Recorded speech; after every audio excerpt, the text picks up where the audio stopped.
What is up, everybody? Welcome to ALWT Things Gaming with Malachi36. It's the 9-ball and Mildew Carrot on June 31st, 2022. This is your episode 21 of Season 2 for ALWT Things Gaming. Hope everyone's doing great and had a great, fantastic Memorial Day weekend. I'm going to start it off with It's the 9-ball. How are you, man? What is going on? What is new? What's been happening? Not too much. It's been work. I worked up most of the week last week. Just basically relaxing, watching some shows, catching up on a lot of my shows, and about to start up some new animes and new shows. Ow. Hurting himself. Yeah, that too. I forgot I had some weights underneath my desk. I threw them underneath there to get them out of the way earlier. Pumping those weights, are you? Outside of that, man, we're getting back into Phasmophobia. My niece told me to watch The Promised Neverland, so I thought I was going to watch that. So that's on my list now. Full stop. It is great season 1. It is great halfway through season 2. And the way they just end it just completely defecated all over the greatness. She just said it's like the coolest thing since Legos, and I'm like, no. It's just worth watching. Did she finish it?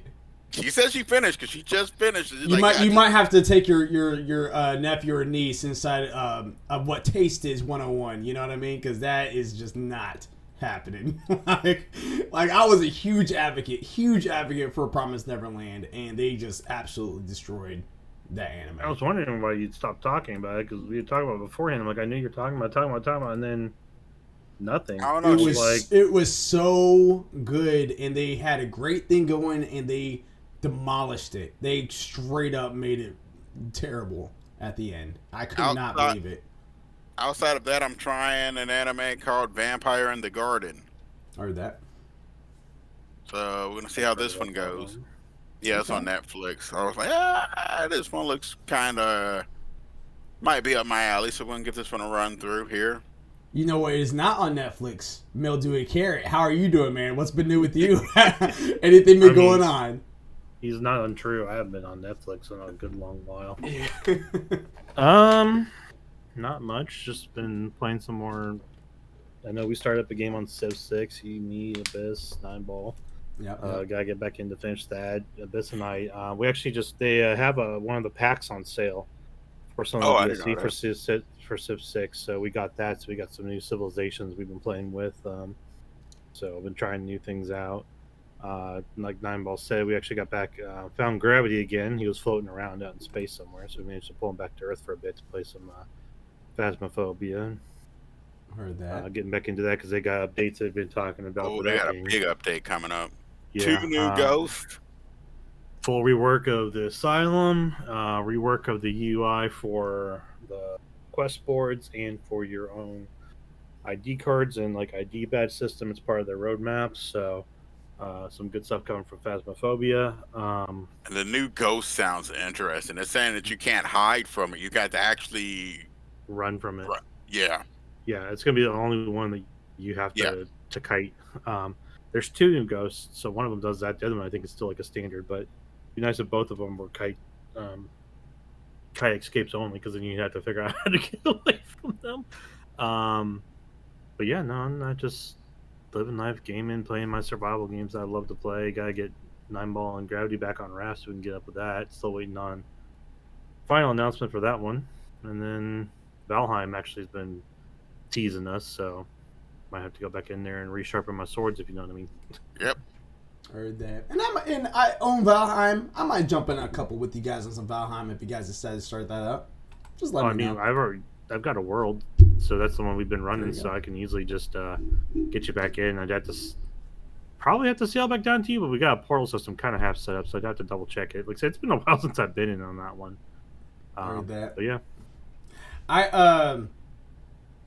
I have been playing all sorts of different stuff actually lately.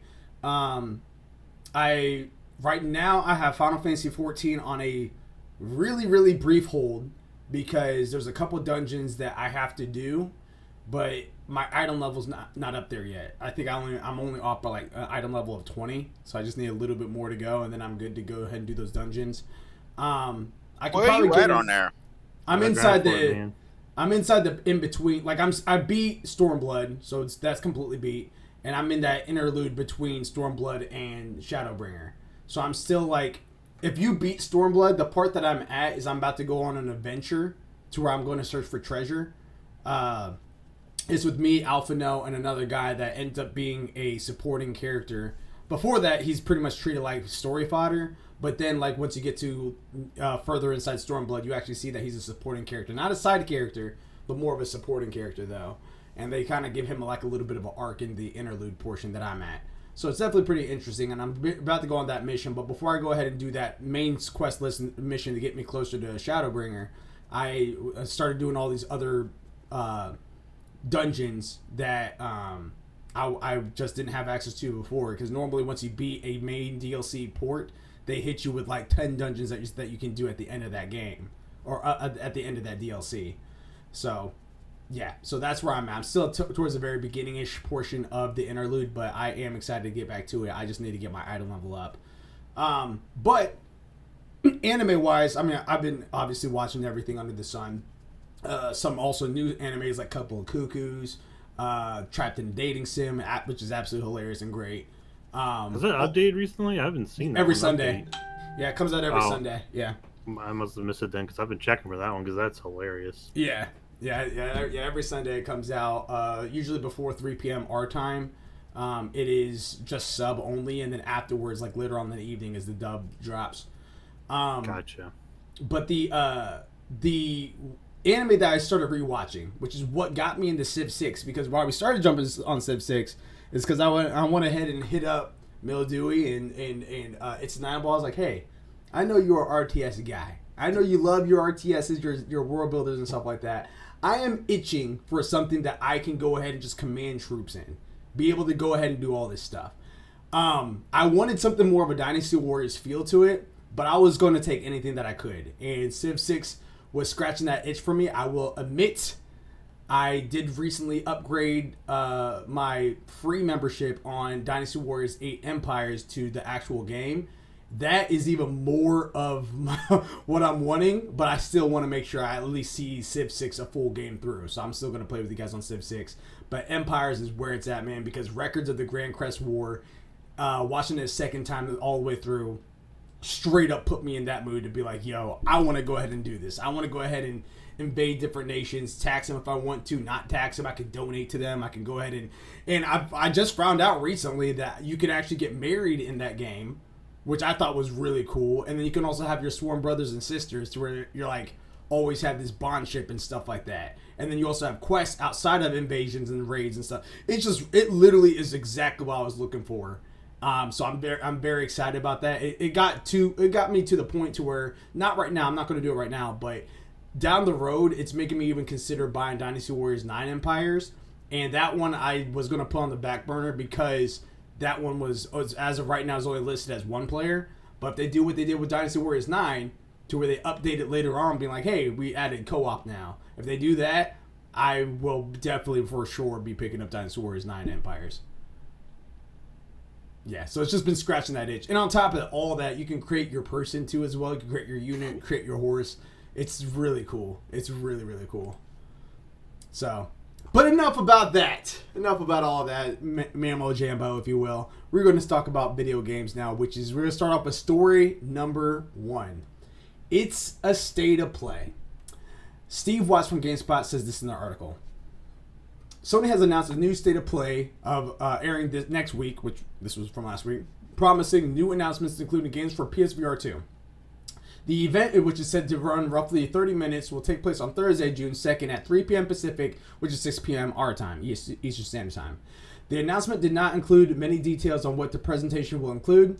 An accompanying PlayStation blog post promised exciting reveals from our third-party partners, plus a sneak peek at several games in development for PSVR 2. That could mean we won't see any Sony's non-VR first-party lineup. Reporter Jeff Grubb speculated that this could be where we see Street Fighter 6 debut. This event is coming amid various other non-E3 events, and more than a week before is competing Xbox and Bethesda showcase. There's no traditional E3 this year, but we are seeing several publishers and platform holders announce events that take place in June regardless. So that's part one. I want to read part two before we dive into this. John Porter from The Verge says this in the article. Sony will broadcast almost a half an hour of PlayStation trailers and announcements during the State of Play live stream next Thursday at 3 p.m. Pacific, 6 p.m. Eastern. The company announced today it's yet to announce any specific games that are set to appear in the event, but it'll include, quote, exciting reveals from third-party partners as well as several games in development for its upcoming virtual reality headset, the PSVR 2. News on the live stream follows the announcement at Sony's Investor Day that it plans to over 20 major, that's quote-unquote, titles for the VR headset at launch, the date which is yet to be announced. There's currently one confirmed game for the Sony's upcoming headset, a spin-off of the Horizon franchise called Horizon Call of the Mountain. So hopefully this event will offer more details about the other virtual reality titles on the way. End quote, end story. I want to start this off with you, Mildewy. First and foremost, we made an executive decision for anyone that's listening right now that we are going to live react to this. We're going to react to this on Thursday. It won't be a live react. So it's going to be 6 p.m. Eastern Standard Time for us. Like if you're watching it on Sony or whatever like that, like directly. So if that's the case, you guys want to watch it live, make sure you guys check it out. Kind of Funny Games, Easy Allies, anybody that's going to be watching this right now. For us, ALWT Gaming, we're going to be reacting to it at 7 p.m. Eastern Standard Time. So about an hour later. And so it might be better just to wait. Yeah. It'd be best to be waiting. You know what I mean? At least we tried. Hang out with the gang here. So we'll be going at 7 p.m. If you guys want to check that out, www.twitch.tv/ALWT Gaming. Or YouTube. You guys can check our post content on YouTube. But I do want to ask you, Mildew Carrot, where is your hype level for this event? And what do you think that we are going to see PSVR 2 wise or third party wise? You know me, I'm always kind of hyped for game information, to see what's coming out, see what's on there, put stuff on my radar, get ideas of what they're doing, how they're doing it, so I'm definitely looking forward to this event and all. As for like what I'm expecting to see, we could probably definitely see some Wolverine, because they definitely mentioning third-party games and all, so we haven't heard much about that, so we could be hearing a little bit about that. Well, that would be trying to think first part. That would be first party, because that's Insomniac, and Insomniac's with PlayStation, so that'd be first party games. Third party. I could have sworn Wolverine was being produced by someone outside of that. The same people that made Spider-Man. It's Insomniac. I'm pretty sure because they did Spider-Man. Yeah. Well, I know Insomniac did Spider-Man, but I didn't think they were also doing the one Wolverine. Yeah, that was that part then. Yeah, that was one of the big things about it, is just that you have Wolverine being made in Spider-Man engine, and that was like, wait, what? Like nobody saw that coming. Yeah, no one saw that coming, but I didn't know who was making it.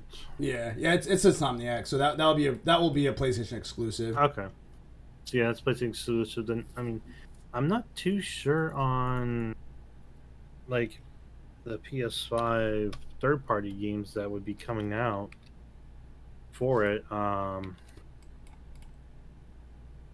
So I'm always excited though just to hear new stuff about the games and all. So they've done pretty good with their trailers and with their launches and videos and everything about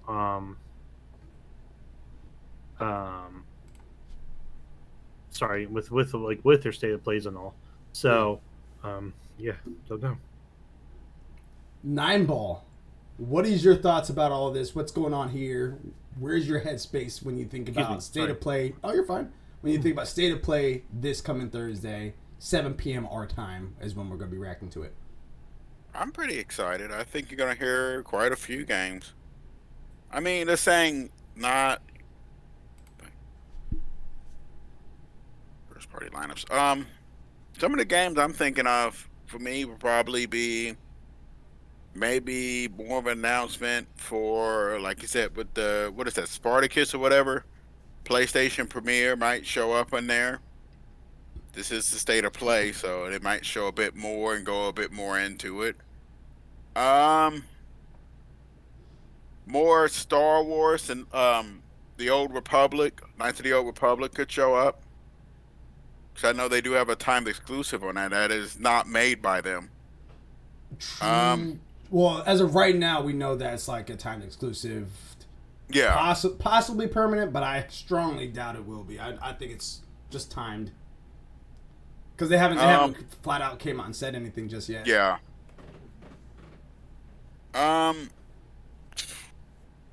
Some more Death Stranding 2. I keep hearing about that. So you're leaning more towards the first party stuff. Kojima's not really with them though. He's not, but he definitely he still works very close alongside PlayStation. Yeah. Because Death Stranding is, I believe, launched on Xbox. I want to be sure on that one. I don't think it is. I think that was strictly PlayStation and then came to PC. I don't think it's on Xbox. If anything, it may have just recently, if Death Stranding's on Xbox, it literally came to Xbox this year. But I'm pretty confident that it didn't come to Xbox at all. PlayStation 4, 5, and Microsoft more coming Windows. to PlayStation, Xbox Series X soon. So it's not out yet, but it will be probably coming. It's last year. It's on the Microsoft Windows currently. So it's on the Windows store. So you just probably by this year, next year, it'll be on. Yeah. And again, that's Microsoft PC. It's not on consoles yet for Microsoft. It said Xbox Series X on there. It's probably coming. Okay, so I feel like I saw something like that previously, like it's coming to Xbox Game Pass or something like that. But it's again, it's been a very it was a PlayStation exclusive for a very long while. Yeah. But I saw you had your hand up there, Mildew. Did you want to interject I forgot about Stray. Stray, you think we're gonna see so that's an indie game, but that is right now that is considered a PlayStation exclusive as far as we know. It's I know it got delayed and pushed back, but I haven't heard anything more on it, and I'm kind of hoping that we will, because that game really looks really fun. Very puzzles, exploration based style, which is definitely right up my alley too. So I hope we hear about that. Go keep going. I was about to say the only other one I could think of is, and I know I bring this one to death, but it might be Silent Hill again. I knew that. I gotta say it.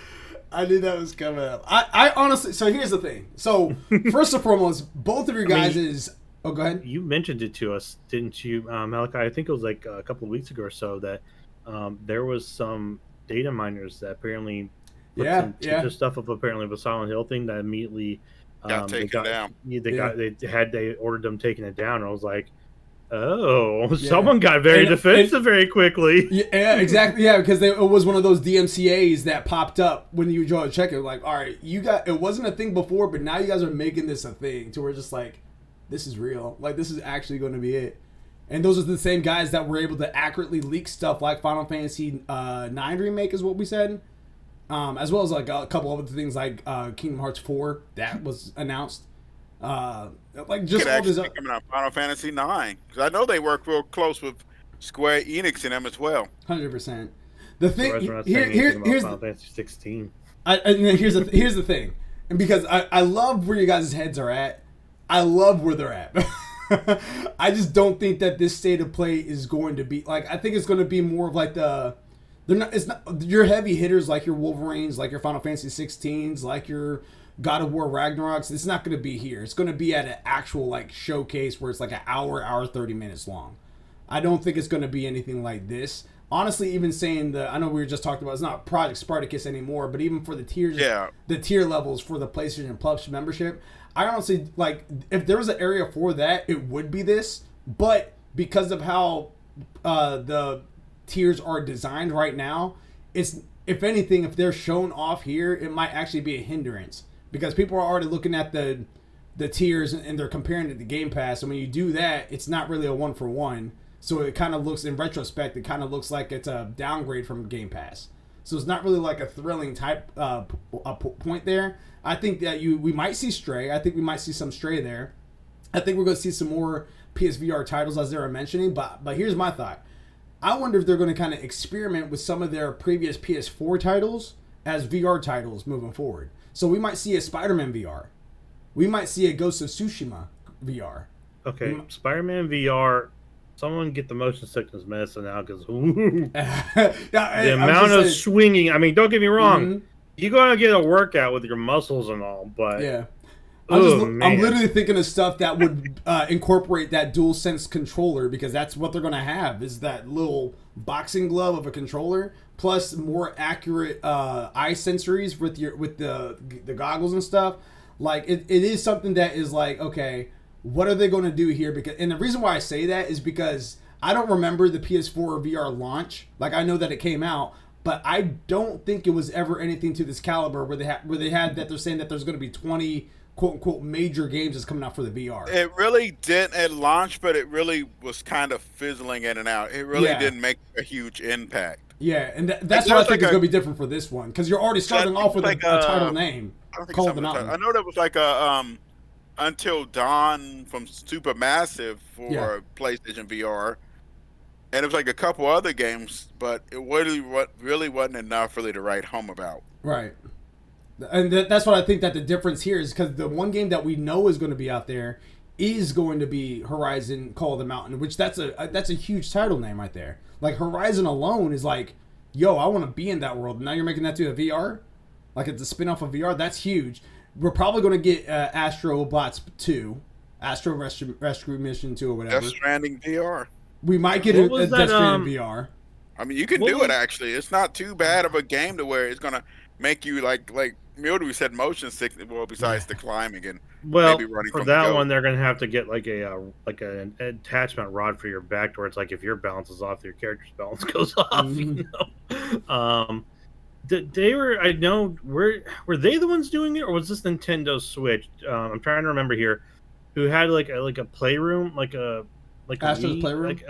Well, I wasn't sure it was Astro Playroom, but I maybe think of the Switch. But I know there was like a group thing coming out where it's like, never mind, I am thinking of the Switch. Sorry, wrong system. Because like they were coming out with that. I think it's like a new version of like the Wii Mii's, like we could create your own person and like do like the Wii Sports and stuff like that. But, that's already out. But yeah. I was like, my brain was like, oh, that would be good for the VR, and I'm like, oh wait, never mind. I think I'm on the wrong system, and I was my bad. Well, Nintendo though, there's an idea for you, you know. Well, again, going back on to the PlayStation side, that's kind of what they can get it. That's kind of what Astro's Playroom and Astro's Rescue Mission would be. Plus, on top of that, you would have like one of the big ones that was on the VR was Half-Life Alyx. Now you're going to have Half-Life Alyx 2 that's going to be on the PSVR 2, that I would assume. So I do think that they have something to work with. We just got to see exactly how that delivery is going to be. As far as non-VR titles, that one I do think is going to be like, it's probably going to be, what was that one? It was that girl. It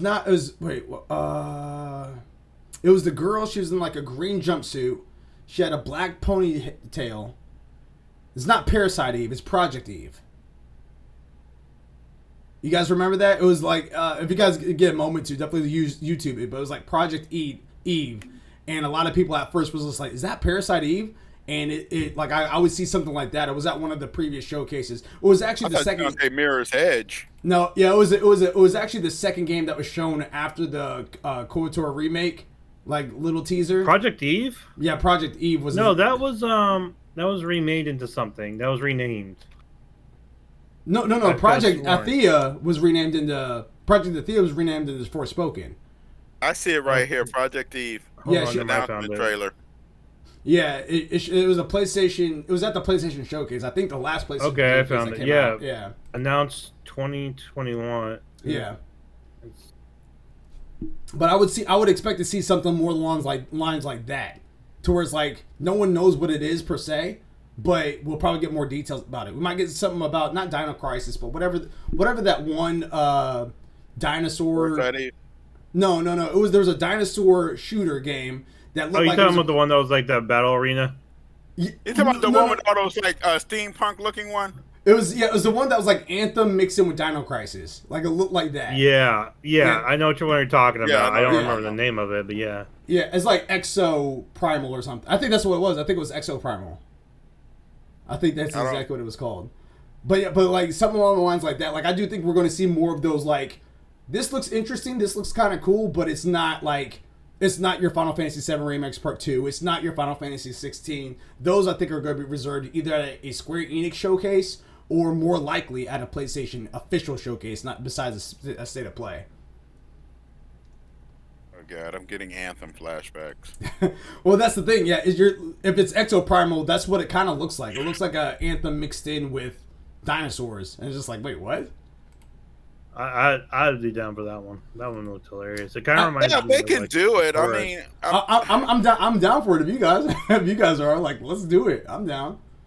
It looked interesting to me. It looked like stupid but fun with friends. That's it looks fun as well as Capcom. I mean, to be honest, let's be real here. If one person can do it, Capcom. I mean, they already do Monster. Speaking of Capcom, what about Pragmata? We might see some Pragmata there this Thursday. And Callisto. What was that? The one that's like a Dead Space. Yeah, they said it's no longer part of PUBG's universe, and they've been talking about it a lot more. So that could show up. Yeah. So there's stuff on the table, but with it being only 30 minutes, I think we're going to see half VR2 stuff and then half stuff that was like going to be coming out this year. So I would think that likely we'll probably see a Stray. We might see a Project Eve, possibly. That's still like up in the air, but we might see an Exo Primal or like some of the smaller titles like that. That's not going to be like turning heads, but it might keep the interest of some viewers that's there. Yes. Yeah. Story number 2, PlayStation Nation. And I say that because, I mean, we're still talking about PlayStation, obviously, but there's just more PlayStation stuff that has to do separately from the event that's happening this Thursday. Quick little side note pivot. This Sunday, we are going to be live reacting to the Xbox Bethesda Showcase. And then following next Thursday, we are going to be live reacting. And it's a live reacting, not post-reacting. Live reacting to Summer Game Fest. So be on the lookout for all of that. Yeah, this Sunday's the Bethesda Xbox Showcase. No. I lied. It's the 12th. Yeah, that's the 12th. Yeah, I was gonna say, like, that's the one I can't show up to. Yeah, nothing this Sunday. Get that out of your head. It is literally the 12th. Is the Bethesda, Xbox Bethesda Showcase, but the 9th is going to be the Summer Game Fest Showcase. So we will be live reacting to both of those. So be on the lookout for all that. Back to story number 2. Jenny Zhang from GameSpot says this in our article. PlayStation VR 2, Sony's new virtual reality headset for PS5, will have over 20 first-party and third-party titles at launch. This info was pausing real fast. Who thinks we're going to actually see the release date of the PSVR 2 this Thursday? We could, because they are pushing for it. The more I'm looking at these articles, the more I'm like, all right, this sounds like it's showing up sooner than later. So yeah. But continuing on, this info was revealed during Jim Ryan's game and network service portions of Sony's 2022 business segment briefings. PSVR 2 was announced in 2021 and its successor of PSVR, the virtual reality headset for PS4. Sony hasn't announced a price point for the PSVR 2, but you can expect it to be at least as high as the PSVR, which retailed for $300 upon launch. No launch date is set yet, but in a report, it suggested that Sony will launch the headset during 2022's holiday season. So what we can expect from PSVR 2, what can we expect from the PSVR 2? The controllers will feature haptic feedback, adaptive trigger, and precise precision tracking. The headset will also have an OLED HDR display, 110-degree field of view, and 120 hertz refresh rate. For the PSVR 2's full specs revealed thus far, check out the PSVR 2's guides, everything we know about Sony's virtual reality headset, end quote, end story. And then still diving inside that, I do want to talk about Eddie Mackett's story from GameSpot, where it says, Sony is making moves on to expand some of its biggest video game... Actually, no. Because that's a little different. That's separate than the PSVR. So before we get inside Eddie Mackett's story, any thoughts about the PSVR 2? I know you guys are on that camp. You're like, let's go ahead and see it before it actually comes out, all that good stuff. I'm getting a bit interested. I mean, getting a bit. What's grabbing you right now? There, Nine Ball. They seem to be pushing hard into it, and I'm imagining like maybe. I mean, I can see more with this going when they show the PlayStation VR. You might show other games, like even older games, maybe Beat Saber or Thumper. Yeah. You could put those style because they usually run on VR games and show how they may be optimized for it and how its haptic feedbacks will work on some of those older titles into some of the newer ones. Like you mentioned before, Half-Life Alyx, for example. I mean, it sounds like PlayStation is pushing hard into it. I felt like the first one, it was more like a gimmick. Like, oh, we got PlayStation VR over here. Yeah. Maybe we got motion controls. Anybody remember those? Motion controls. I was actually about to bring it up. I think they started kind of getting to every generation that they're improvising something, because the motion controls, which was the PlayStation Move, that was on PS3. Then they brought in the PSVR because, again, we were, as an industry, everyone was interested in VR, but we hadn't hit that space yet to be fully immersed into that Ready Player One sort of online type of stuff. PSVR 2, I think, is one that PlayStation is just like, we have a hit with the PS5 controller. It's not just a gimmick now because people are obsessed with this thing. Let's go ahead and go 100% inside PSVR 2. Because I'm telling you right now, that is something that had impressed me. Like, I did want to get the PSVR 1. I just never did. But PSVR 2 is something that is specifically on my wish list that, like, I'm going to save money up to actually get, because it just seems so cool of an idea to me. And then on top of that, the first game they announced, at least to my understanding, is Horizon Call of the Mountain. Like that is something for me. You know, and I have the space to be able to do it now, finally, for PSVR. So now I'm able to go ahead and kind of do it a little bit more effectively. I think that was another reason why it kind of hindered me from actually doing it back in the day, because of the fact that I just didn't have. I was always in like an apartment and everything like that, so the space was kind of limited. So yeah. So I'm excited. I'm definitely excited about PSVR 2. Like, this is only just enhancing my excitement a little bit more. And then once we find out what is coming out on this Thursday, it might either stay the same, it might even possibly go down, or it might actually just skyrocket. We'll have to see. Mildewy, your thoughts about this? You're still tampering your expectations? Like, what's going on in your mind? I'm letting y'all be guinea pigs. I heard that. Don't get me wrong. Like, I'm kind of. Well, right now I think I'm your only guinea pig right now. That's fine. Your sacrifice is much appreciated. VR to me, like, I like the concept of it, of being able to really immerse yourself in there with it. The problem I have is just, you know, with the setup and all, I also wear glasses and everything, you know, it feels weird and different to me, to where I don't get that true immersion into the game. But now, like, this was on the older stuff. Like, I haven't touched it since, so it could be better now. Yeah. For all I know, which is awesome. You know, don't get me wrong. I've seen some people play like Beat Saber, and I've seen some other rhythm games that are on, you know, Steam and all that use VR only that look pretty cool. The only thing is when you start talking about other games that I probably would want to play, like, you know, possibly the Horizon, you know, the New World and everything, like, that's, I feel, is different, because yes, you can move around, you can view the world and all, but it's like, if I'm really going to be in that immersive game, like, I would have the problem of disconnecting my feet from my brain, because as I'm walking forward, I would want to walk forward. Yeah. You know? Yeah. So that's why I would be like, we need that Ready Player One rig where we're just harness ourselves, then we're in there, we got the gauntlets, we got the gloves, and we just, all right, let's go. And like, then I could get my workouts in, you know, then I wouldn't have to worry about, oh, you need to hit the trail. I'm like, hit the trail. I'm hunting Dinobots. Where's that Thunderjaw? You know, get some Exo Primal VR. You know what I mean? Just yeah, you know, all that. So, I'm happy that they're continuing with the research and development of VR and all. Right now, I don't think it's for me personally, but I know people who are like hardcore into it, which is awesome.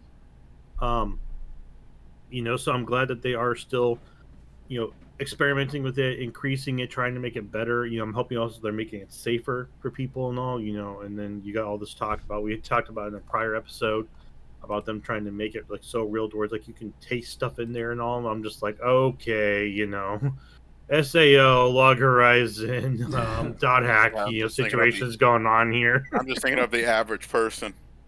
Oh my god. Oh my god. Yeah. Yeah. So, like I said, I'm kind of indifferent. If you want my full opinion, I'm just like, new VR, awesome. There are people who's gonna want to buy it. I'm just kind of camp on it for still a good bit. I feel like it's got a lot to still improve on, but I feel like it's definitely, from what I've heard, going in the right direction. So, you know, I say keep it up.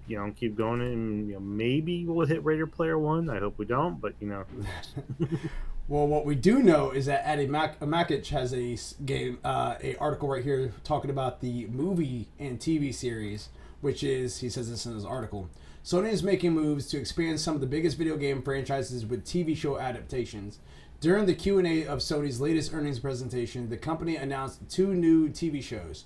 As relayed by an analyst, David Gibson, a God of War TV series is coming to Amazon, while Horizon series is being made by Netflix. A Gran Turismo TV show is also in the works, but Sony did not announce a service or network for this. Update, this is inside the article. Deadline reports that Gran Turismo is being made into a movie, not a TV show. So interesting stuff there. In May 2021, a Sony spokesperson confirmed that the God of War TV series was not happening, but plans can always change, as they now have. GameSpot has followed up with PlayStation in an attempt to get more details on the newly announced shows. All of these shows will be produced in part by PlayStation Productions, the business unit at Sony responsible for bringing PlayStation games to TV and film. Sony said that the May 2021 that it had 10 TV shows / movies based on the games in the works, and these 3 additional properties add to the existing ones that we know about Sony. They include recently released Uncharted movie Tom Holland. I'm going to stop there. It is worth checking out. Even if you guys are an Uncharted fan, it's worth checking out one time for sure. If you compare it to the game, you might be slightly disappointed. But if you don't, if you just look at it as its own separate thing, it's actually a pretty good movie. Me and my wife went to go see it, and we definitely enjoyed it. Back to the article, as well as the upcoming Ghost of Tsushima movie from John Wick's Chad Stahelski, HBO's The Last of Us series, and the Twisted Metal show from the writers of Bob's Burgers. End quote, end story. So, some more video game movies being made. We already had a couple successful ones, again, Uncharted, Sonic. You have a couple of them that's already out there right now that's been doing pretty well. And this won't just be open fire here for anyone that wants to comment. Is anybody excited about any of this? Anyone even care about any of this? Oh, it's a fire, all right. What's your thoughts there then, Nine Ball? Oh, this is something special. I've heard people say Hollywood is dead. I'm not really thrilled about this. The video games stand on their own, to be honest, as just interactive, in a lot of ways, an interactive movie. I'm kind of scared because whenever they do adaptations, you either hit it or they miss by a mile. Mm-hmm. So you either come close, which I heard Sonic did pretty well, yeah, or we end up with a 1980s Mario Brothers scenario. Yeah. Which, by the way, kids, that's being remade too. Yeah, Mario's being remade. Yeah, and they have Chris Pratt as Mario, which I thought was a very interesting choice. Oh my god! Yeah. But do we really need all these? Gran Turismo. I'm thinking of. Did you know? What was that? Not Fast and Furious, but Need for Speed had a movie. Yeah. Do we really need a Gran Turismo movie? Now, you remember after the Need for Speed movie? I thought that was Fast and Furious. Well, I mean, yes. No, there was a literal Need for Speed movie that came out. Here's the thing, though. The Gran Turismo movie, it's really just marketing in the name because plot, they literally can make it whatever they want it to be. There's not like a storyline for that, so me personally, I don't think that the Gran Turismo movie is going to be bad. It's just going to be a racing movie. So if you like racing movies, then you'll be good in general. Wait, so they're making they're making Herbie 3? So what? They're making Herbie 3? I mean, I guess that's why you want to look at it. Yeah, it's just like because again, they could just make a mock character. They don't even have. They could just create a character for the movie. It's not going to be the same like how you can't just create a random person for Kratos inside a God of War movie. Like you want to have someone that's actually Kratos. You can't just have. You sure? Have you seen the Mortal Kombat movie? Yeah, I mean they did. Well, the latest movie, even though I thought it was fine because I did go see it myself. I thought it was fine. A lot of people like. I don't think it was as amazing as people thought made it out to be, but that's the thing. It sold very well. It was hyped up very well, and people loved it. So that's people. I mean, out of all, I mean, you got over 100 characters, and what did they do? Yeah, they made Cole. Yeah, and so I think with enough destructive imagination, you can destroy anything. but that's the thing. That's the thing, though, is that like that one, it doesn't make sense to create a person. To them, it did, and again, it was received fine. In Gran Turismo, you don't like you can create a person and it will be perfectly fine because you don't have a main character in Gran Turismo in general. Like you are the person, so they can just actually completely script it.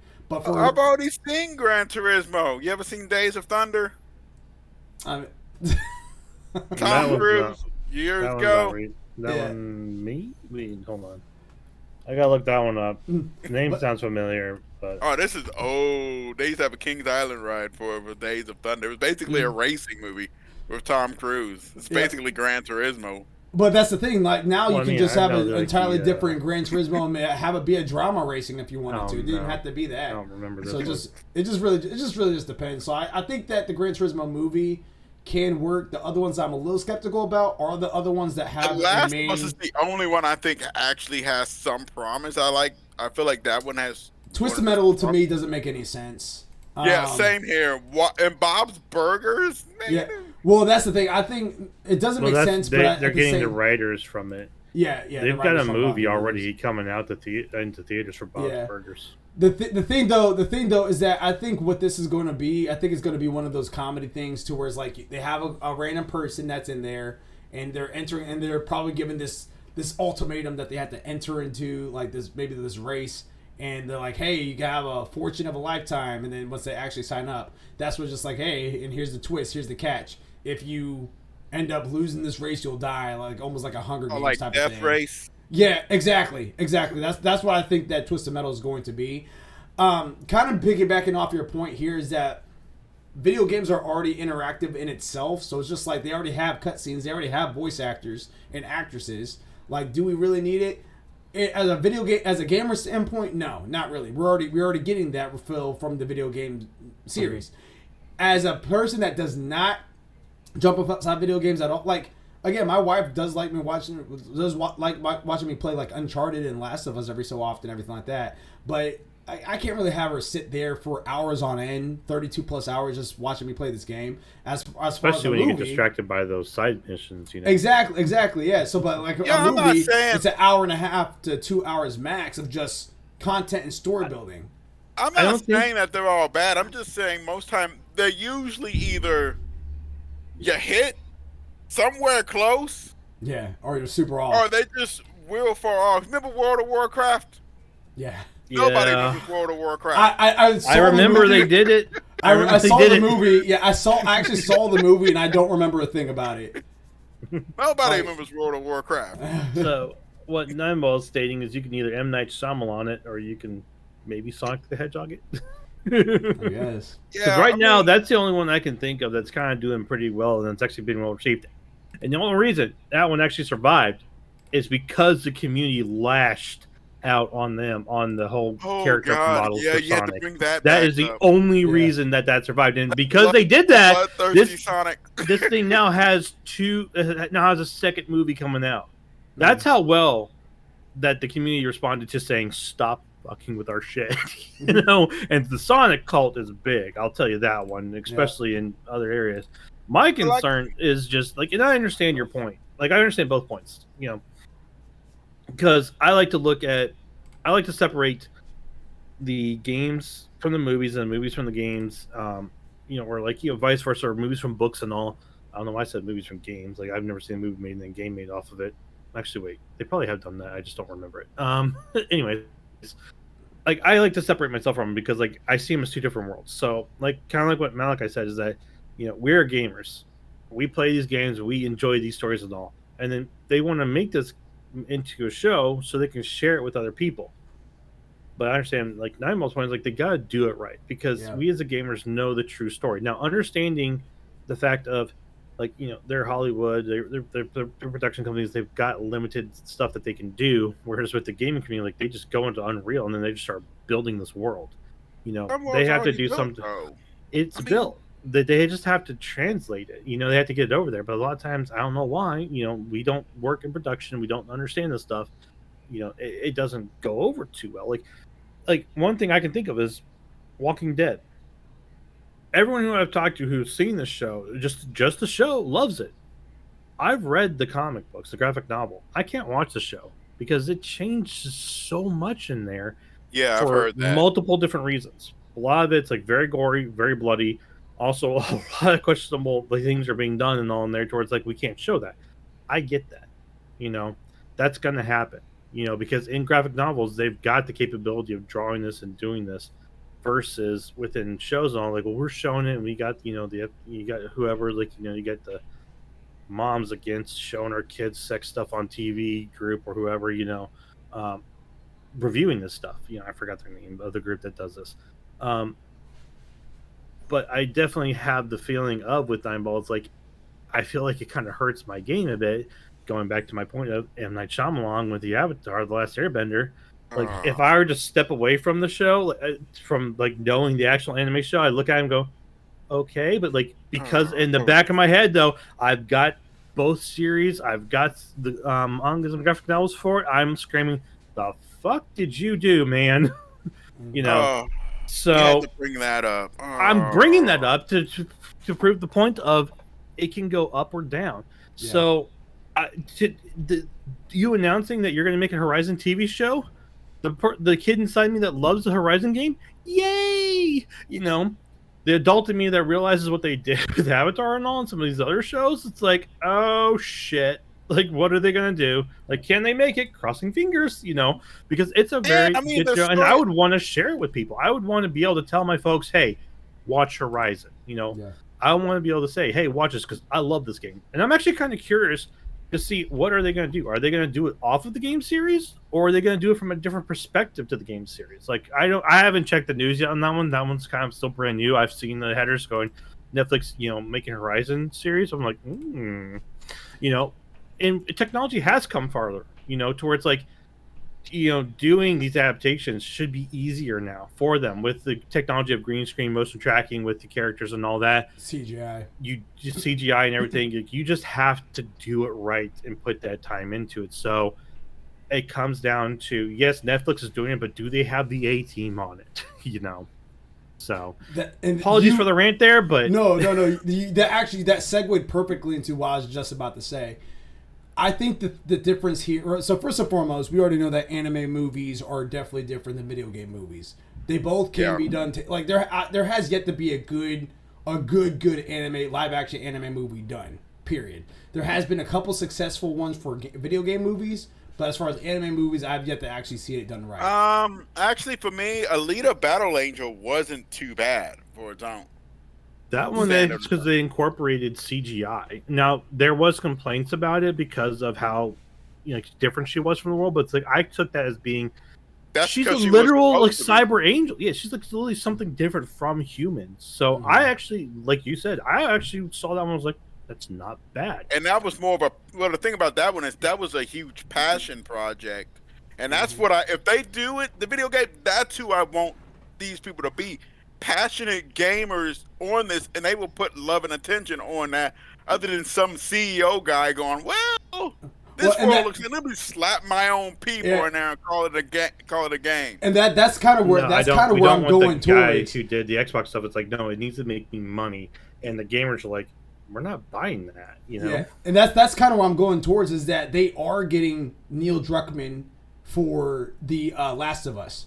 Like, they're getting the actual directors. Yeah, they're getting the actual directors on it. So even though on paper this may not be desirable, but just because we know that there's that fear of them messing it up, there's also point that it could actually come out great for all of them. Really, the HBO, Last of Us, but also it could be Uncharted. I mean, not Uncharted. It could be Horizon. Because again, going back to Uncharted was one where I was just like, I'm going to see this whether this movie's terrible or not. And I went in there thinking that it was going to be bad. It was surprisingly good. And this is coming from someone that played all the Uncharteds, and I was comparing it to the Uncharted game. And there's a few things I would have done differently, definitely, but ultimately I can't knock the game. Like if I had to put it on a S system scale, I'd give it a good solid I give it like a B minus for the average gamer and a B plus for someone that's just randomly going inside there, have no idea what this movie's about, and they want to check it out for the first time. Like, I mean, even really with like when I watched, even for example, when I initially watched Arcane. See, this is what I mean too. It can be done. Arcane was spectacular. I actually loved Arcane. I give it a 5 out of 5 of mine because I'm able to watch it, even though I know League of Legends and I know some of their lore. For people that I talked to that didn't even know what League of Legends was, they was able to enjoy it. Yeah, that's the kind of thing I want in a game. I mean, that's what I'm saying. The Last of Us actually looks like a thing that will be excellent. On there because it has kind of like that I'm gonna say Last of Us, but it has kind of like that Walking Dead feel to it. I do like the main characters are pretty good. I love all the main characters. And the world is beautiful and it's fleshed out.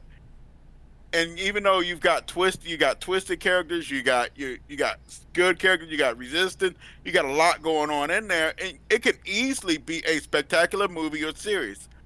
The question is, how would they do it? I mean, it's and that's the big thing I worry about Hollywood. It's always hit or miss. I mean, you could end up. I mean, even with I was going to say the Silent Hill movie, but Silent Hill 1 was kind of close. But the problem with Silent Hill movie was basically this: they used things, but fans Silent Hill, they didn't understand as to why it existed in the world.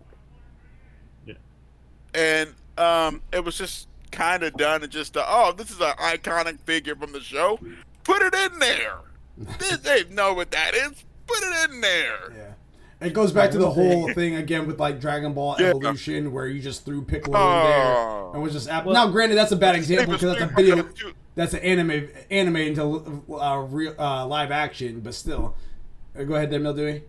I would say my last point on this is like I understand where you're coming from. Them like they got good characters and all there, but we gotta be careful because we saw this with the Cowboy Bebop TV series. Is if they go I watched like one episode. And if they go too realistic to the characters, it really sometimes a lot of times actually, in this case, pretty much 100% time for that one did not translate well.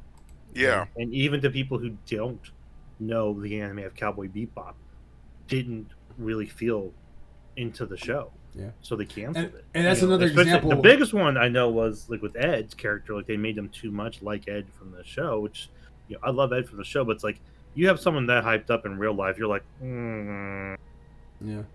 so you got to find that balance between the fantasy of the game and the anime, the reality of the thing. Even though people are like, well, it's a fantasy. I'm like, but you didn't like this. But they went over the top with it. That's why I did like Arcane. I mean, it was kind of Arcane. Though I'm gonna say Nineball had the capability of being still within like a CG virtual animated world. That's what I was about to say too. It's not live action. Still did that. But when we're talking about trying to bring something to a live action capability, you've got that offset. The only reason Battle Angel Alita really worked well is because the main character wasn't actually a live action person. They were just like CGI'd in, and which the only allowed other them one I to do more. So you got that balance. I think the reason why Last of Us is definitely going to do well is because Walking Dead and all these other zombie movies have already shown that they can do it. There's nothing different about Last of Us besides a completely different story to a zombie apocalypse. So that one I see no troubles with. That's the one I'm like Horizon, God of War. Like, I mean, come on. You've seen the fight scenes of God of War. Like, good God. Like, trying to do that. Like, you're talking like you're going to have some Marvel, like, Guardians of the Galaxy CGI battle scene animation cinematics going on there to even replicate that shit. We'll like, see. It's either that or else you're just going to have a boring-ass fist fight, So the only other one I can think of that did okay was, if they hadn't messed up the casting, was Ghost in the Shell. Ghost in the Shell. All right, here's the thing.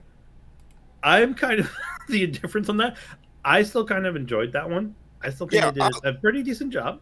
yeah, But I I definitely liked it. see a lot. I've heard a lot of the arguments against it all, and I can definitely agree with them. Separating myself from it, I look at it, I'm like, I actually kind of enjoyed that. Yeah, Even I as actually someone who enjoyed Ghost in the loves, Shell.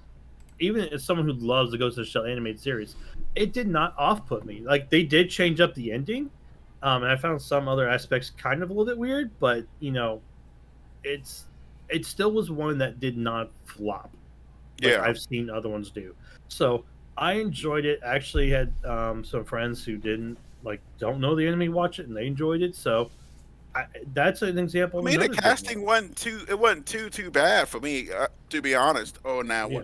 especially I would say one of the best ones they casted was who did they cast? That guy for Bateau. He looked exactly like him. Oh yeah. Bato, yeah. Um, the director look actually was I liked him. Um, I I loved his character and actor. Everyone's like, oh, it's the only reason you love is because Scarlett Johansson was the major. I'm like, no, she just did the major very well. I find, I feel like that her roles from Black Widow definitely helped with that because Major is kind of very secretive about it. Now they did twist the story to it too, which I didn't mind It either. was Um, well, I feel like they didn't. They did the story, but they didn't. I felt like what they did. They didn't follow the plot directly, because that's when exactly. you hit problem. You don't want to follow, like, even when they do The Last of Us. I don't want them to follow it directly and try to like replicate every scene. Yeah. Maybe hit some of the important scenes, but you don't want to replicate every scene because you're not going to be able to.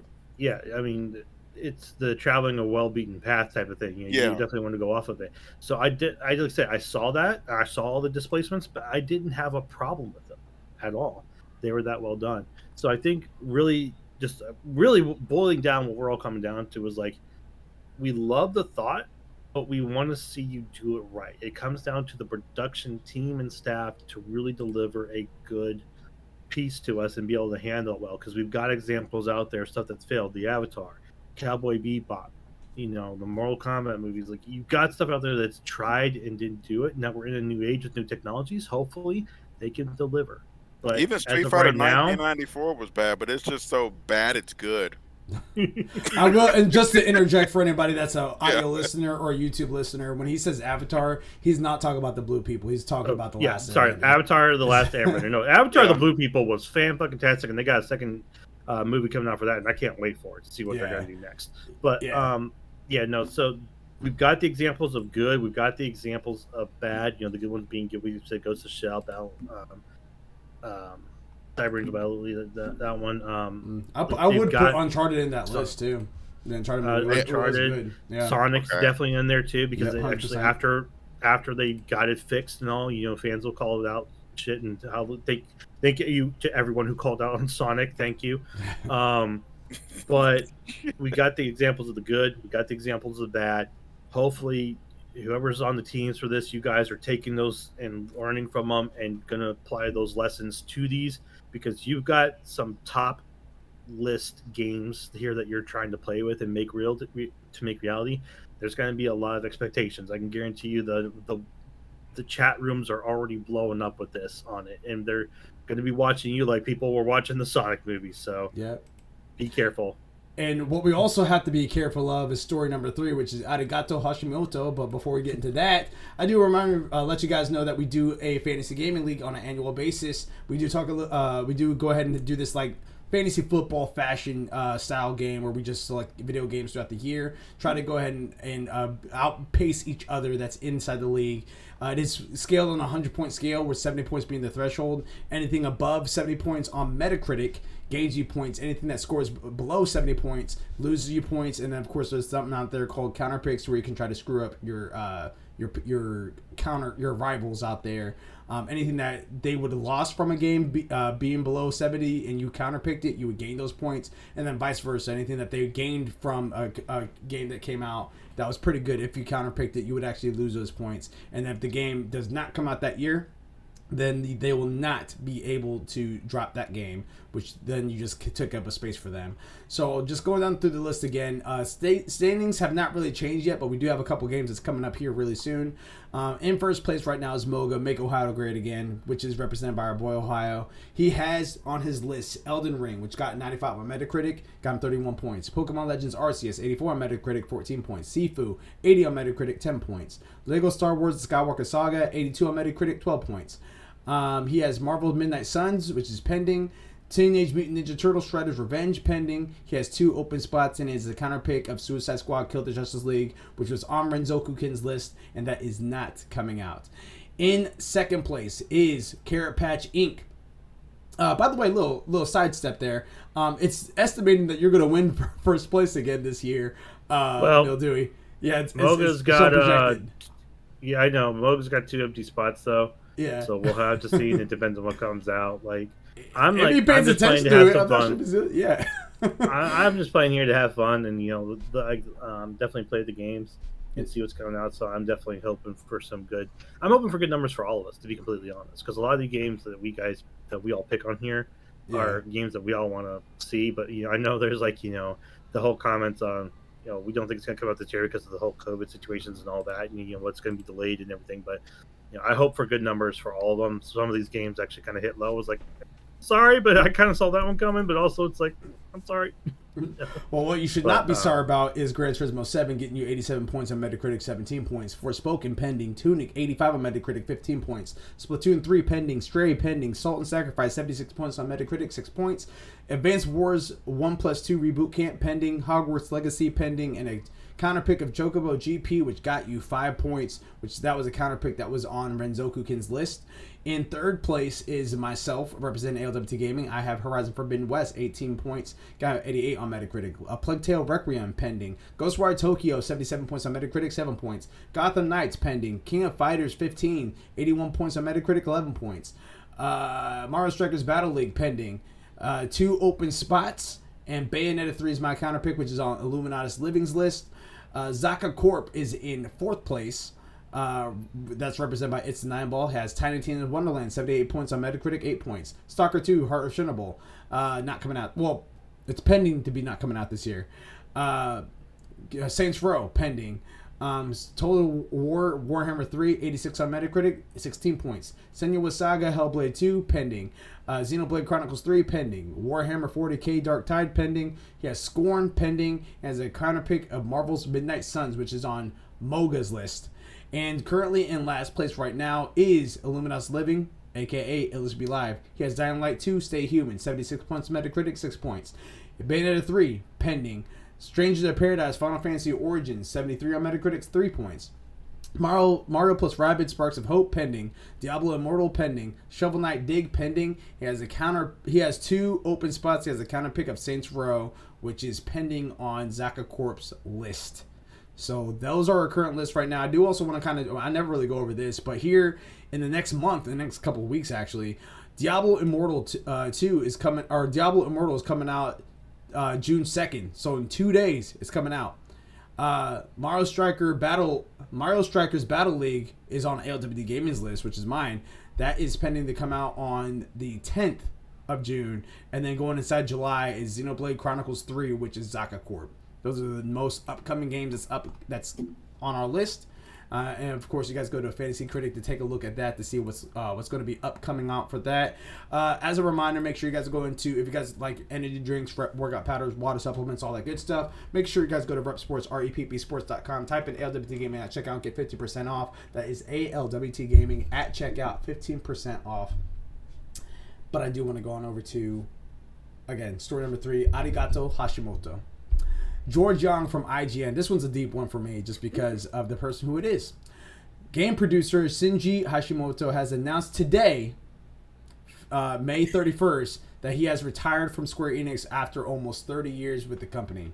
Hashimoto started the Squaresoft in 1995 and was the brand manager for both Final Fantasy and Kingdom Hearts franchises. Quote, "Thank you everyone. I will retire on May 31st, Tuesday, today. During my tenure, I am very grateful to all of you in various fields," Hashimoto announced on Twitter. From now on, I would like to support you as a Square Enix fan. I'm really thankful to you. End quote, end story. So this one, I included in there because, one, this is a heavy hitter inside the gaming industry. 1995 is where he started at Square Enix. I was 5 years old. Yeah, dude, that was a while I dated ago. myself. I don't care. So, but also on top of that, one of the things that was just crazy about it to me is that, like, without this guy being on the Square Enix, like on this Final Fantasy project, I don't know if I would be the gamer that I am today. I mean, of course, like I always have my story about my buddy getting me into Final Fantasy, which I will forever be grateful for. But seeing one of these pioneers in the Final Fantasy franchise retire today, it is something that's just like, earn your rest, man. You did a job well done, and I hope that Square Enix can carry out your legacy moving forward. Yeah, I hope your underlings, like your understudies, studied you hard, man, because you brought us some fabulous games. Like, Malachi's up there talking about, like, thanks for your service. Exactly. Like, Malachi's talking about Final Fantasy. The Kingdom Hearts series is one of my favorite series. Like, Kingdom Hearts 1, like, when I found that, like, just the cross with Disney and all, like, I love my Disney movies. I love my cartoons, but Disney was a really special place to me. Growing up, when I lived overseas in military bases, and all that, a lot of times those were some of the only movies we had, like that, Transformers, and Teenage Mutant Ninja Turtles. So, growing up, like, that touched me, and the fact that they had a game that related to that and brought my childhood into life in the gaming world just really spoke to me a lot. So the fact that they did that and he was part of it and probably helped bring it forward, just, I love every moment of it, and I can't wait to see how they go forward from here after he's left. So I can't wait to see the next step up, see what their thoughts and ideas are on all this. So, but yeah, no, thanks for your service, man, and we look forward to sitting with you in the bleachers as Square Enix announces their next stuff. Facts. Any additional commentary there, Nine Ball, or is everything pretty much said? Thank you for your service. Thank you, Sam. And the technical difficulties there, folks.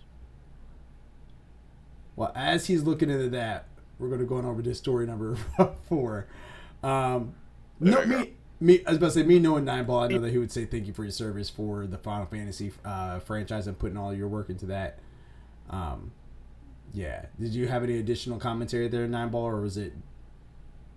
No, not really. Did a lot for it. I mean, I'm grateful. I mean, like you, I actually started on Final Fantasy 8 was one of the first ones I played. So I actually picked up 8 was the first one. I knew somebody that used to play it all the time. Yep.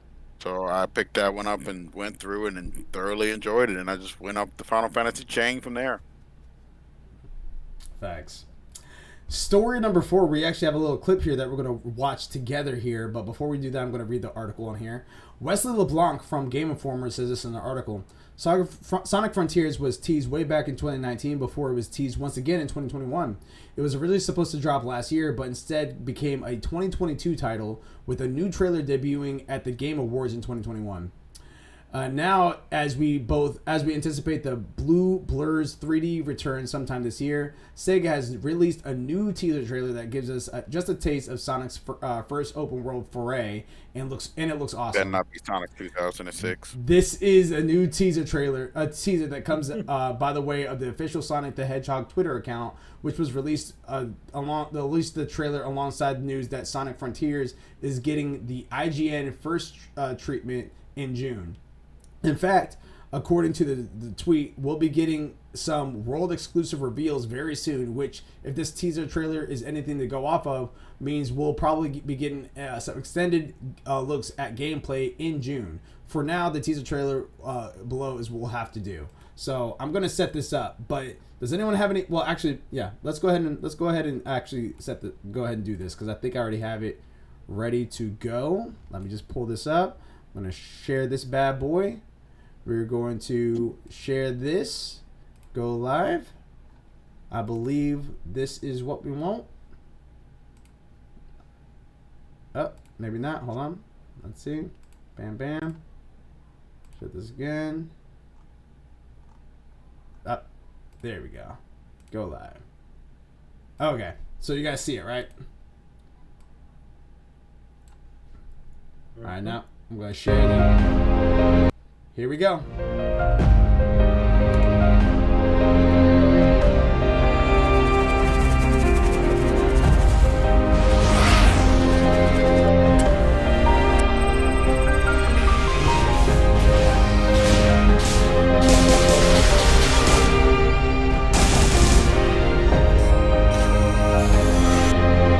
Final Fantasy X right there.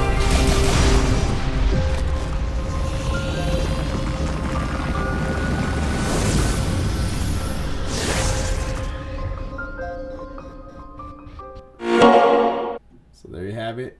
I'm going to play it again without the sound. And do you have any commentary on this there? I want to start off with you, Mildewey.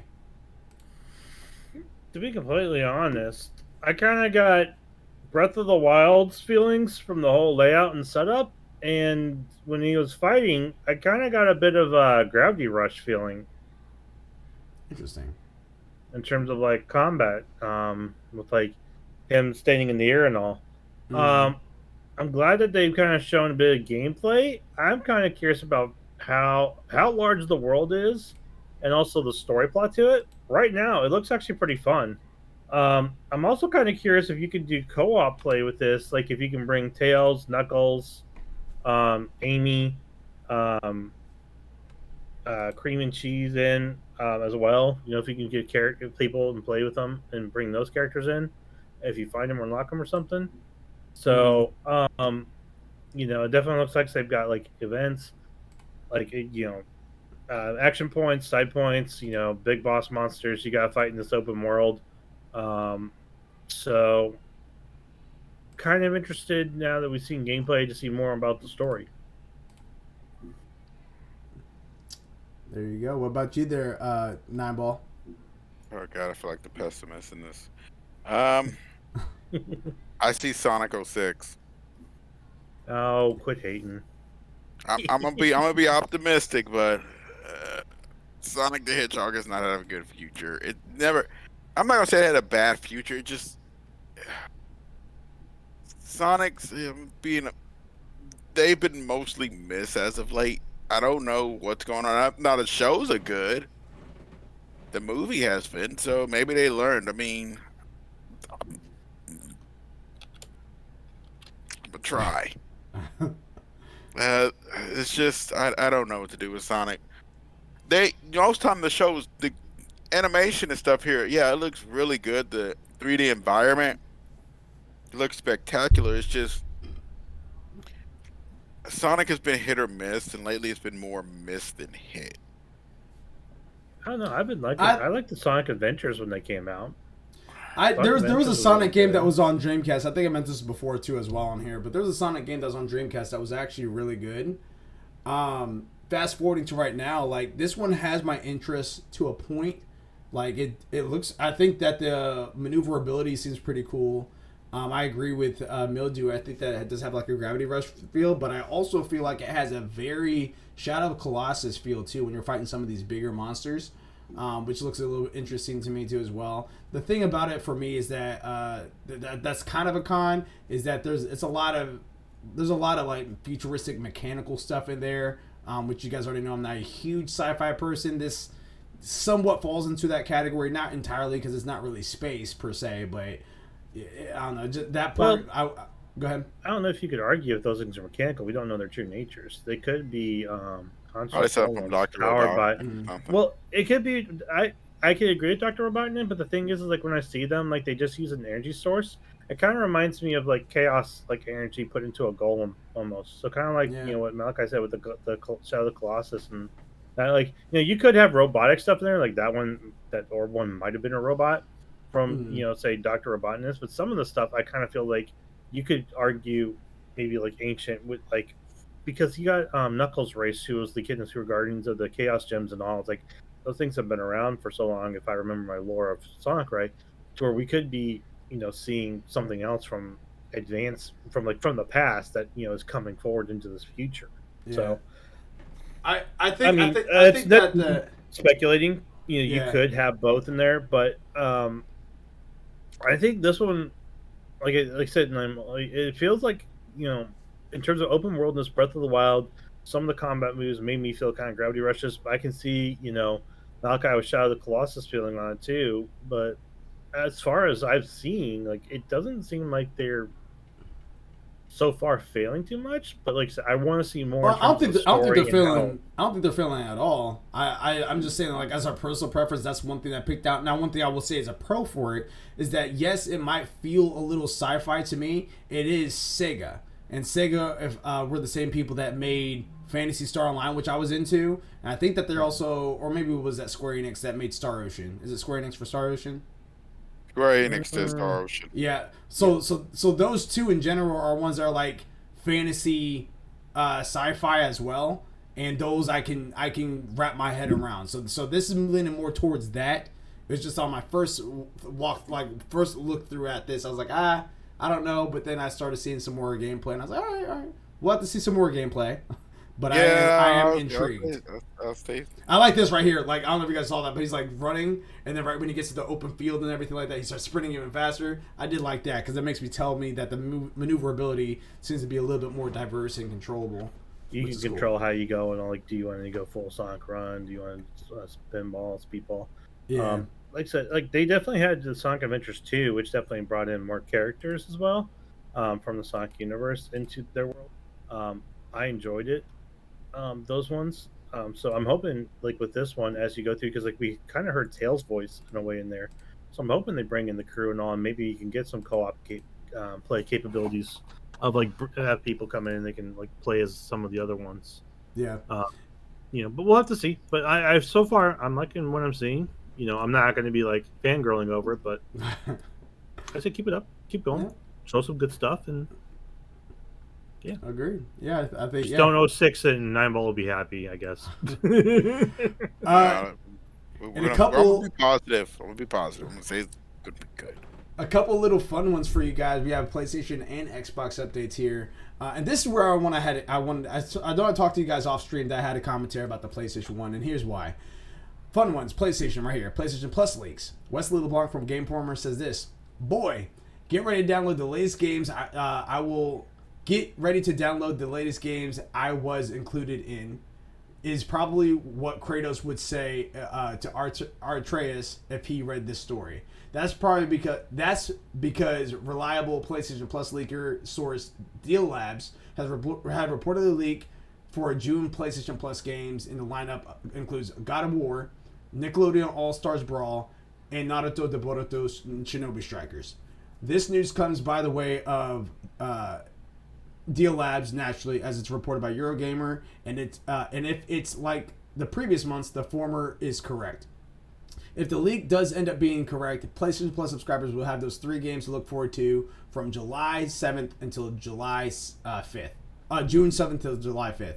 So looking at so you guys actually have another 6 days roughly to get the games that's currently on Plus right now, and then once noon hits Eastern Standard Time for us on Tuesday, that's when the new list is going to update and refresh.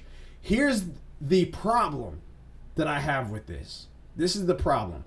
I don't mind Nickelodeon's All-Stars Brawl and Naruto de Boruto Shinobi Strikers being on I already know what it is. Even though that both of them are technically fighting games, they're still different types to a point, but it is what it is. That's neither here nor there.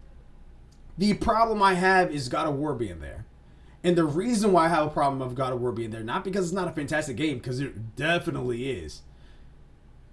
This is not the first time that I've been seeing these PlayStation Plus collection games being rolled out on a PlayStation Plus in general. I was thinking the exact same thing. Like that's the problem I've been having. It's just like eventually someone's going to upgrade to the PS5 already.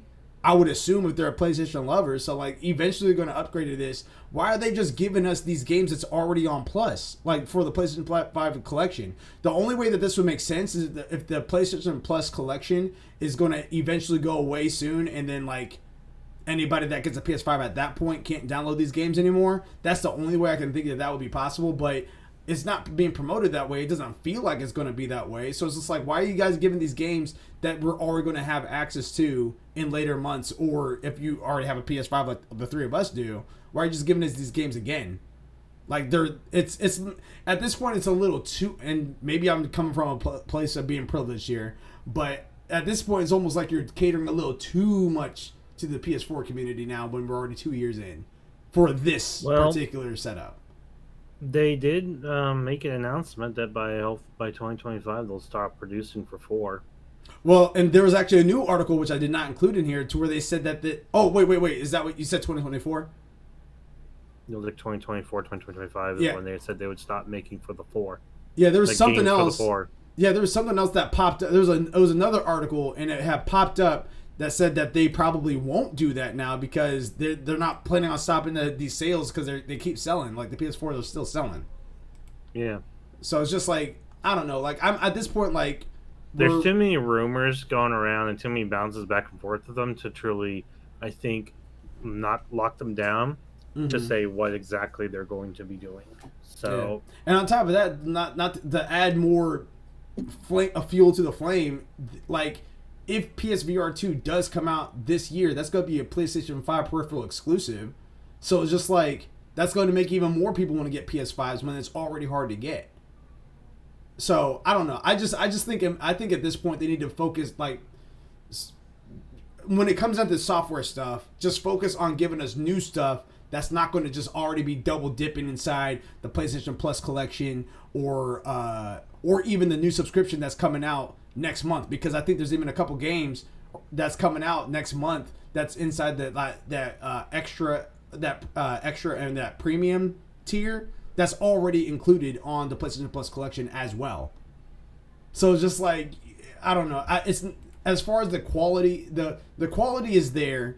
The problem is that the quality in recession is just repeating. It's just like, all right, I got this the first time around already. Now, how come? What's making it so different about the fourth time around? You know what I mean? Like that's where I have a problem. That's my only caveat about it. I am looking forward to Nickelodeon All Stars because that's your Super Smash Brothers on PlayStation now. So I'm excited about that, and I'll be able to play as Leonardo and I think it's Donatello or something like that. No, Raphael. I think those are the two. I'm playing as Shaggy. Is Shaggy on that one? That's Shaggy's on there. Yeah, no, Shaggy's on there. You talking about the multiverse? Oh, yeah, the multiverse. That's That's multiverse is Shaggy. Yeah. No, this one's got like Rocco, Jenny, Ninja Turtles. Yeah. Okay. You got Reptar from Rugrats. Rugrats. Yeah, from Rugrats. You got Rocco from Rocco's Modern Life. I'm playing as Reptar. I think they also launched Korra in there too.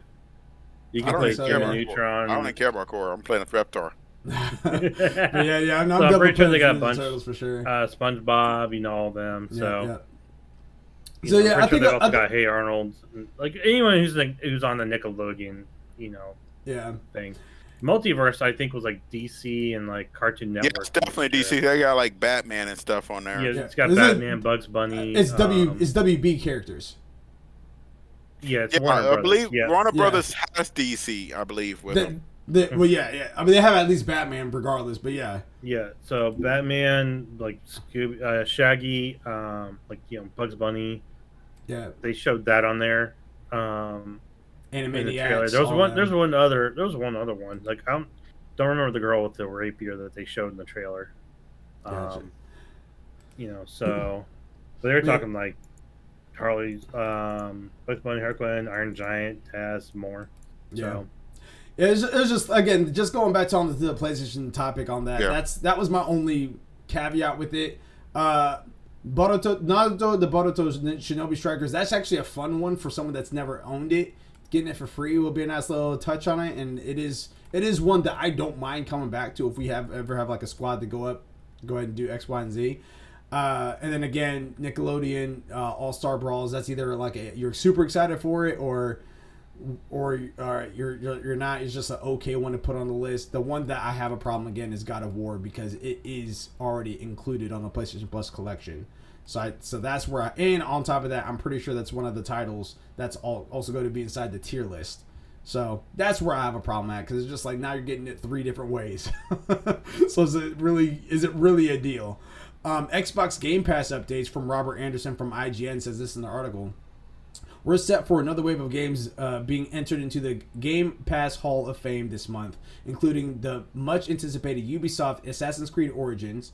Xbox has now revealed its first set of Game Pass games for the month, with the other confirmed titles including For Honor Marching Fire Edition, Ninja Gaiden Master Collection, Chorus, Disc Room, and more. Remember that this is only the first wave of games, so we're expecting this month, and another set of announcements for Game Pass entries is soon expected. Moreover, as we all know, Xbox and Bethesda's showcase is also this month on June 12th. So we're sure to see plenty of other games coming to the service this year and beyond as well. End quote. End story. And that one, again, like, I have Assassin's Creed Origins because my brother actually got it for me for Christmas because he thought I do like Assassin's Creed, but he thought I was about Assassin's Creed like I am for Final Fantasy. So there is that. For Honor it's a nice little touch to have on there. Try it out if you haven't never played For Honor. Ninja Gaiden Collection Edition. I feel like it's a little late for it's an old game. Ninja Gaiden is great. It's worth checking out. Yeah, I mean it's worth checking out, but again, it's old at this point. Like I've played all the Ninja Gaidens, and it's just like I don't need to go back to that world. Chorus is a good that's a good little one. I mean that was announced at the Xbox showcase either at the beginning of last year or the year before that. I think it was beginning of year before that. I think it was a year before that. That one looks like a nice little indie style game. Disc Room I have no idea about, and it says and more, but of course we have to be on the lookout for what that's going to look like throughout the June. So if you guys have Xbox or Xbox Game Pass on your PC, phone, or system, be on the lookout for more updates like this. Ladies and gentlemen, that has been our ALWT Things Gaming episode 21, season 2. We appreciate you guys. We love you guys. Make sure you guys are checking us out on video game content. Again, this Thursday is going to be a reaction to the state of play that PlayStation is going to show off. Are they going to have some bangers or are they going to have some hangers? We'll have to find out. Next Tuesday is going to be our ALWT Things Gaming, and then followed by that next Thursday, which is a week from this Thursday, is going to be this our live reaction to Summer Game Fest with Jeff Keighley. I cannot wait for that. I cannot wait at all. And of course, if you guys are following us on Twitch or even just listening to this on Anchor or whatever like that, consider following us on Twitch. And if you guys are following us on Twitch, if you guys have an Amazon Prime account, you guys can merge your Twitch account and an Amazon Prime account together. You have a Twitch Prime. And every single month, they will give you a free subscription that you guys can go ahead and sub to any YouTube or Twitch streamer on Twitch. Consider using it for ALWT Gaming. Again, every 30 days, they don't remind you, they don't let you know, but it is something that will help us out for sure in the long run. Right now we're at 4 subscribers. If we get 15, I don't know what that's gonna look like, but that will be exciting right there. So again, www.twitch.tv/ALWT Gaming, your Twitch Amazon, your Twitch Prime account, you guys can give a free sub, and we appreciate if you guys use it here. But if you guys decide not to use it here, make sure you guys are using that somewhere else. Like, give somebody else that love, you know what I mean? Give them that little TLC. I am Malachi36. This is It's the 9 Ball, and this is Mildewy Carrot. We are signing out for the day, last day of May. That all rhymed. It's gonna be May. Control. Alt. Complete. Peace out.